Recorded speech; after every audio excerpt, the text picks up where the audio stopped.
രോഗിയുമായി പോയ ambulance KSRTC ബസുമായി കൂട്ടിയിടിച്ച് അപകടമുണ്ടായി. പത്തനംതിട്ട കലഞ്ഞൂരിലാണ് അപകടമുണ്ടായത്. പരിക്കേറ്റ 8 പേരെ ആശുപത്രിയിൽ പ്രവേശിപ്പിച്ചിരിക്കുകയാണ്.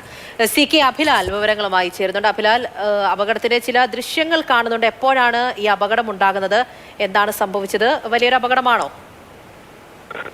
പുനലൂർ മൂവാറ്റുപുഴ സംസ്ഥാന പാതയിൽ കലഞ്ഞൂർ സ്കൂളിന് സമീപം രാവിലെ 11:15 കൂടിയാണ് അപകടമുണ്ടാകുന്നത്. തിരുവനന്തപുരത്തു നിന്നും വാളകം വഴി പത്തനംതിട്ടയ്ക്ക് പോയ KSRTC ബസും കൂടലിൽ നിന്നും രോഗിയുമായി പത്തനാപുരത്തെ ആശുപത്രിയിലേക്ക് പോയ ആംബുലൻസും തമ്മിലാണ് കൂട്ടിയിടിച്ചത്. ഇടിച്ചതിനെ തുടർന്ന് നിയന്ത്രണം വിട്ട KSRTC ബസ് പിന്നീട് ഫുട്പാത്തിനോട് ചേർന്ന ഭാഗത്തുണ്ടായിരുന്ന ഇലക്ട്രിക് പോസ്റ്റിൽ ഇടിക്കുകയാണ് ഉണ്ടായത്.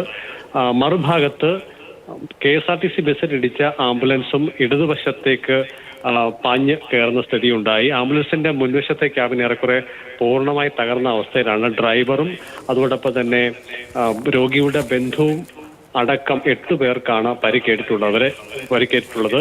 ഈ 8 പേരെയും കൊല്ലം പത്തനാപുരത്തെ സ്വകാര്യ ആശുപത്രിയിലാണ് പ്രവേശിപ്പിച്ചിട്ടുള്ളത്. ഇവരുടെ ആരോഗ്യസ്ഥിതി സംബന്ധിച്ച് പൂർണ്ണമായ വിവരങ്ങൾ നമുക്ക് ലഭ്യമായിട്ടില്ല. അപകടത്തെ തുടർന്ന് 20 മിനിറ്റോളം സമയം സംസ്ഥാന